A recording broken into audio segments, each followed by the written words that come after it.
منارة للهداية والوعي والقيادة. والصلاة والسلام على سيدنا محمد صلى الله عليه وسلم الذي أقام في المسجد دولة وربى في المسجد أمة وقاد من المسجد جيوشا، وعلى آله وصحبه ومن سار على نهجه إلى يوم الدين.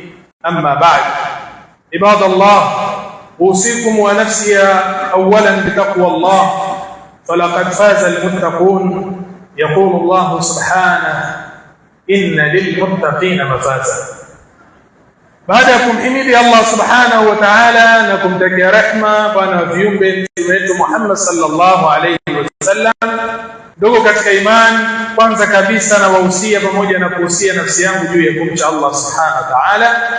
Kwa hakika mafanikio yetu yapo katika kumcha Allah subhanahu wa ta'ala.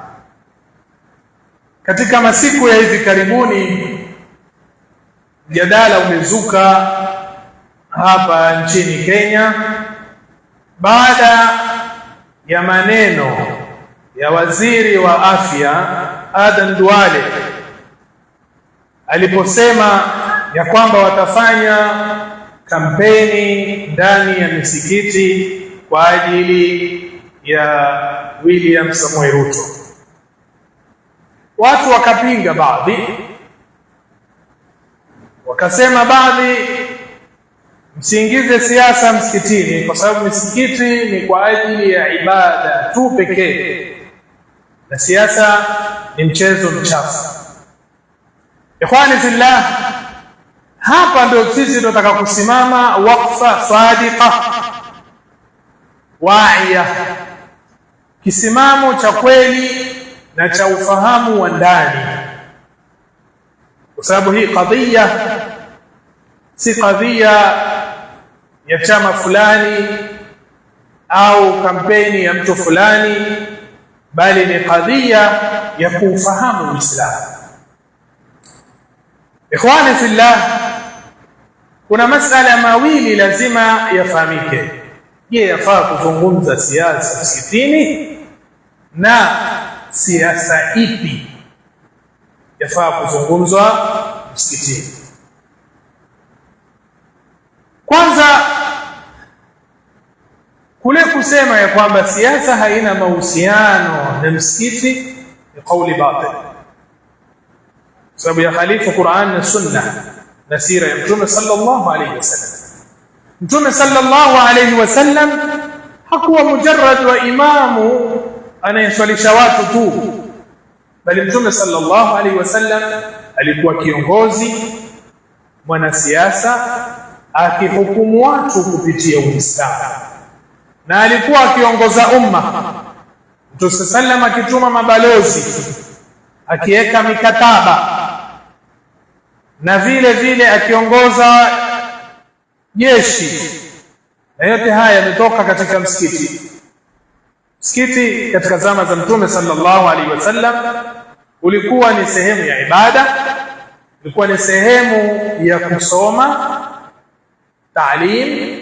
Msikiti ulikuwa ni sehemu Mtume sallam akitoa hukumu qada, Mtume sallam akifanya shura ndani ya msikiti, Mtume sallallahu alaihi wasallam akiongoza umma kupitia msikiti. Kwa hiyo kujumlisha ya kwamba siasa na msikiti yatakapotenganishwa, kwa hakika ni kutenganisha Uislamu na maisha. Uislamu hauwezi kutengana na maisha. Sasa turudi katika kulifahamu neno siasa. Je, limekuja katika Qur'ani ama limekuja katika Sunna? Na je, ni siasa ipi yafaa kuzungumzwa ndani ya msikiti? Neno siasa halijakuja katika Qur'ani moja kwa moja kwa maana ya neno siasa, lakini kwa maana imekuja kwa maana kama vile neno aqida, ukitafuta ndani ya Qur'ani huwezi pata. Ukitafuta neno fadila ndani ya Qur'ani huwezi pata, lakini fadhila ziko na aqida iko. Ama katika sunna imekuja moja kwa moja ikatajwa neno siasa. Siasa imekuja kwa maana katika Qur'ani, kwa sababu Mwenyezi Mungu Subhanahu wa Ta'ala amwambia Mtume sallallahu alayhi wasallam, wa anihkum bainahum bima anzala Allah, hukumu baina yao kwa alichokiteremsha Mwenyezi Mungu Subhanahu wa Ta'ala.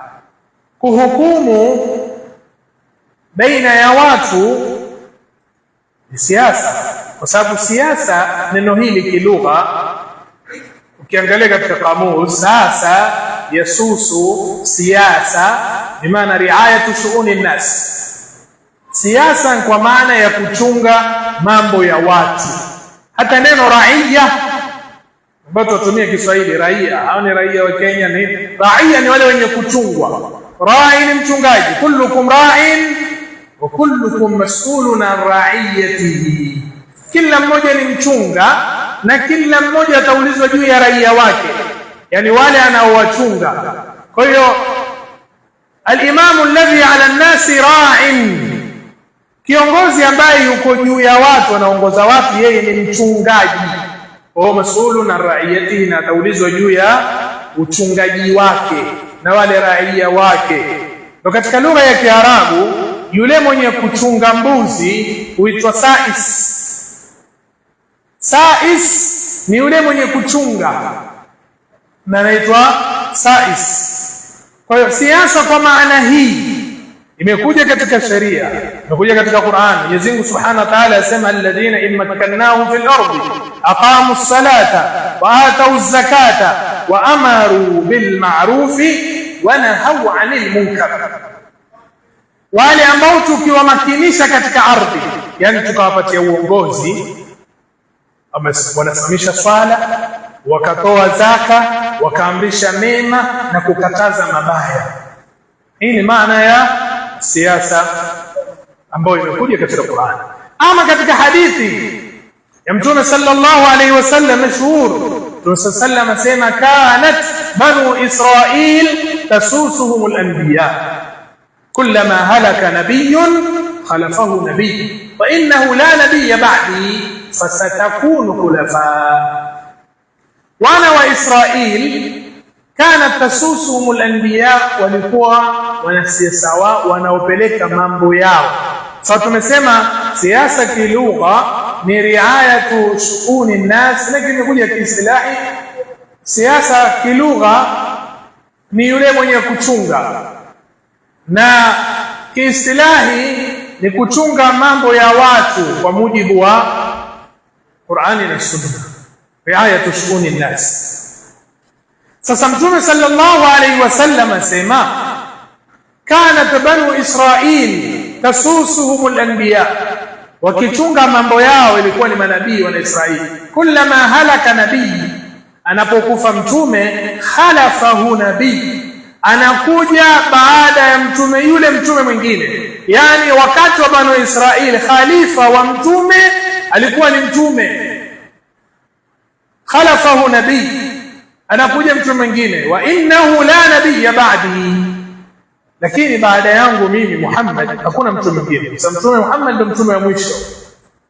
Sasa ikiwa kazi ya manabii ilikuwa ni kuchunga mambo ya watu, na Mtume sallam alikuwa akichunga mambo ya watu, yeye akishakufa mtume ndo kazi hiyo iwe imekufa na kazi ya nubuwa itakuwa imeisha? La, Mtume sallam akasema, fasatakunu khulafa, watakuwa makhalifa baada ya kuondoka mtume wa mwisho Mtume Muhammad sallallahu alaihi wasallam. Na kweli Waislamu wakamchagua khalifa wa kwanza Sayyidina Abu Bakar radhiallahu anhu, ikawa anachunga mambo ya watu. Akaja Sayyidina Umar akachunga mambo ya watu, akaja Sayyidina Uthman, akaja Sayyidina Ali.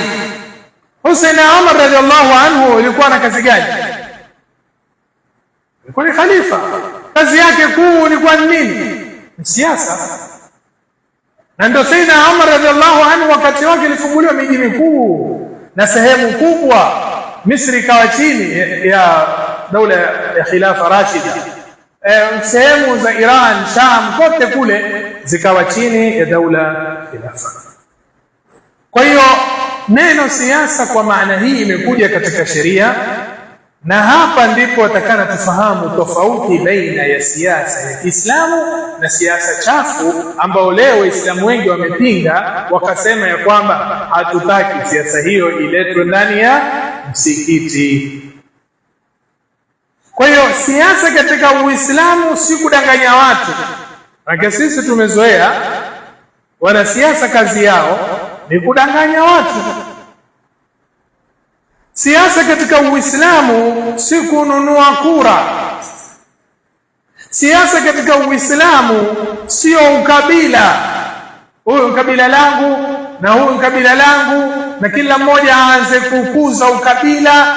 Nitatetea kabila langu, nitatetea jamii yangu. Siasa katika Uislamu ni masuhulia.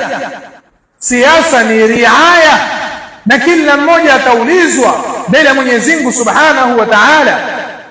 Kwa hiyo siasa katika Uislamu sio kugeuza mimbar iwe ni sehemu ya kupigia debe watu wengine. Hii ndiyo siasa mbovu na siasa chafu ambayo kwamba Uislamu unakataa, bali ni siasa ambayo almurua taaba, ule utu unakataa. Yani mtu akisimama hapa akaanza kuzungumza zile siasa chafu ambazo sisi tunazijua kule nje, kila mtu atachafukwa na roho na kila mtu atachukia. Sasa hapa ikhwani fillah, lazima tufahamu kuna baadhi wamechukia siasa hizo, siasa za kiraslimali mbovu za urongo na machumbo mengi, wakaona kwamba siasa hizo haikuzungumzwa kabisa. Hapa ndio kuna tatizo. Ikhwani fillah, siasa katika Uislamu ni riayatu shuuni nnas bil Islam, ni kuchunga mambo ya watu kupitia Uislamu. Siasa katika Uislamu ni kubainisha haki. Siasa katika Uislamu ni kutetea kadhia za Uislamu. Siasa katika Uislamu ni kufichua dhulma za madhalim, wale wanaodhulumu watu ikabainishwa dhulma zao. Siasa katika Uislamu ni kulingania katika shar'i ya Mwenyezi Mungu Subhanahu wa Ta'ala, na kuzungumzia umma njama zinazopangwa dhidi yao. Hii siasa hii ni ibada. Siasa hii ni a'dhamul a'mal, ni kazi adhimu. Kwa maana hii ndio kazi waliosimama nayo mitume, ndio kazi waliosimama nayo makhalifa. Ikhwani fillah, kwa kuchanganyikiwa ni kutofahamu siasa kwa maana ya Kiislamu na siasa hii ya kiraslimali, ukaona baadhi hawataki kuzungumza siasa ndani ya msikiti. Mathalan, kuzungumza kadhia ya Falastini, kuzungumza ndugu zetu Gaza namna wanaopitia madhila, kuzungumzia ufisadi ambao lazima ubainishwe, kuzungumzia dhulma, kuzungumzia ubaya wa riba, kuzungumzia viongozi vibaraka katika biladi za Kiislamu, kuzungumzia kukaliwa kimabavu ihtilal biladi za Kiislamu, kuzungumzia masala ya tatbiq sharia wa tatbiq alislam, kuzungumza khilafa na mfano wake. Utakuta baadhi wameona haya si masala ya kuzungumzwa ndani ya msikiti, kwa sababu ya kuchanganya na zile siasa chafu za kiraslimali na zile siasa za urongo, bali kwa kuwa sisi tumeingia katika mtego wa siasa za kibepari, ukaona baadhi wataka msikiti izungumze kuhusu kifo tu na mawaidha kuhusu kufa. قل إن الموت الذي تفرون منه فإنه ملاقيكم, mauti mnayokimbia yatawakuta. Kwa hiyo Muislamu akisikia kuzungumzwa mauti akaa makini atakusikiza, lakini Muislamu hakuumbwa kufa tu. Muislamu ameumbwa aimarishe ardhi. Muislamu atakana awe ni mwenye kutoa watu katika giza na kuwaleta katika nuru. Muislamu atakana azuie dhulma. Muislamu atakana asuluhishe haki. Kwa hiyo ukaona ya kwamba kwa sababu sisi tumeingia katika mtego, Waislamu wakawa wataka misikiti watu wazungumzie kuhusu udhu. bali si kuzungumzwa udhu tu, bali zungumzwa na ikhtilafu katika masala ya udhu. Ni kuosha mguu ama ni kufuta, ama kuzungumza hukumu za hedhi tu ambazo watoto tukiwafundisha madrasa faslu thalith rabi khamis washazishika. Bali hata mtoto anasoma madrasa, ukija ukianza kukariri hilo kwa hilo atachoka. Ikhwani fillah, kwa hiyo sisi tukaingia katika mtego, ikawa kunapotajwa kadhia za umma qalu la tudkhilu siyasata fi ddin, msitie siasa katika dini, maana msilete mambo ya siasa katika dini. Wa hadha khatarun adhim, na hii ni hatari kubwa, kwa sababu Uislamu laysa dinan ruhiyan kahmudiyan ma'zulan anil haya. Uislamu si dini ya kiroho inayotengwa na maisha, bali huwa nidhamu hayatin kamil, nidhamu shamil, ni nidhamu kamili inayoeleza maisha yote. Kwa hiyo ikhwani fillah, tusikubali mimbar kugeuzwa ni sehemu za kufanyia kampeni kwa chama fulani ambayo dini hutumika kwa ajili ya kutafuta kura na mfano wake. Mimbar ni amana na si chombo cha mtawala, wala haijuzu kwa imamu au shekhe au mwanachuoni yoyote auze dini yake kwa ajili ya kuridhisha wanasiasa au kwa ajili ya kutafuta mali au kwa ajili ya kutafuta cheo. Zungumze siasa, niwe balozi nchi fulani, nisipopata ubalozi basi siasa isizungumzwe. Ikhwani fillah, kinachotakana kwa maulama, kwa walinganizi, wabainishe kwa umma, bainishwe ya kwamba mtu anayedhulumu watu, inna dhulma dhulumati yawm alqiyama, dhulma ni viza siku ya kiyama, ni kiza kikubwa siku ya kiyama. Wazungumze masala ya dhulma.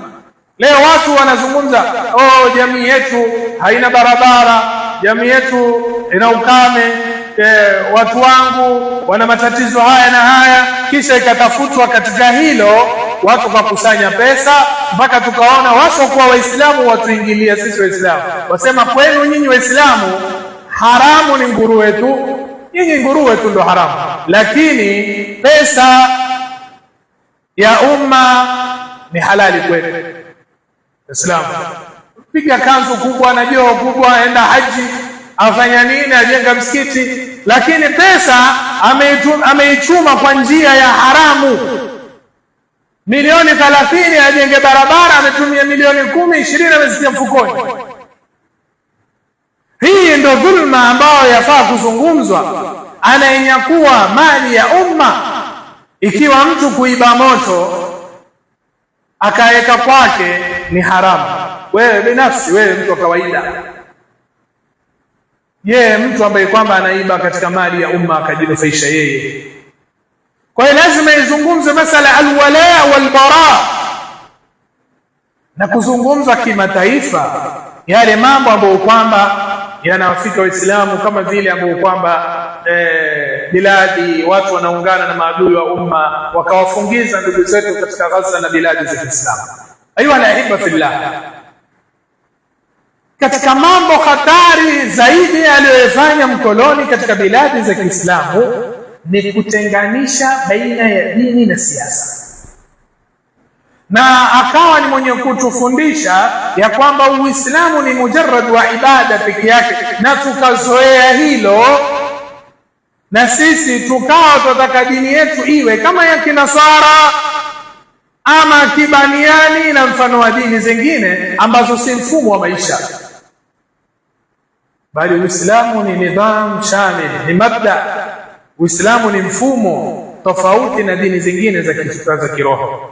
Kwa hivyo ukaona Muislamu haona haya kuzungumza masala ya hukumu al-Islam, lakini Muislamu huyo haoni haya kupigia debe demokrasia wala usekula katika kila sehemu, lakini kusimama kuzungumza hukumu al-Islam, kuzungumza khilafa na mfano wake, anaona haya, bali anaona kwamba kuzungumza haya ataambiwa ni mtu mwenye msimamo mkali, Kwa hivyo ili aridhishe wasokuwa sisi, basi yeye atazungumza mambo ambayo kwamba hayaleti uhai katika umma, bali ni kulalisha umma. Ikhwani fillah, siasa inaofaa kutajwa ndani ya misikiti ni siasa inawafungamanisha watu na Uislamu. Siasa inaofaa kuzungumzwa ndani ya misikiti ni siasa inaounganisha umma wa Kiislamu. Siasa inaofichua njama za kufar dhidi ya Uislamu ni siasa inaoharakisha umma kuweza kuwanusuru wanyonge. Ni siasa ambayo kwamba inalingania kurudisha hukma al-Islam. Ama hizi siasa zingine chafu, siasa za kidemokrasia na za kisekula, siasa za kuwapigia debe viongozi na kujipamba kwao na kutumia mimbar kwa maslahi ya kidunia, hizi zote haziambatani na buyutullah.